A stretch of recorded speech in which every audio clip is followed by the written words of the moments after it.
Ahojte. Brusel chystá nové pravidlá pre vodičov od roku 2030. Menej nehôd, bezpečnejšie cesty. To je plán. No ale čo to prinesie nám na Slovensku? Pokuty budú platiť v celej EÚ. Vodičak v mobile, ktorý už máme, bude tiež platný v celej Európskej únii. No a mladí vodiči budú mať skúšobnú dobu 2 roky. Znie to dobre, no nie všetko aj tu je ideálne.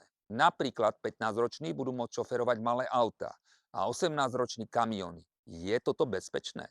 Štatistiky hovoria, že mladí vodiči do 25 rokov spôsobujú každú piatu nehodu na Slovensku a až 30 fatálnych nehod EÚ. No a čo seniori?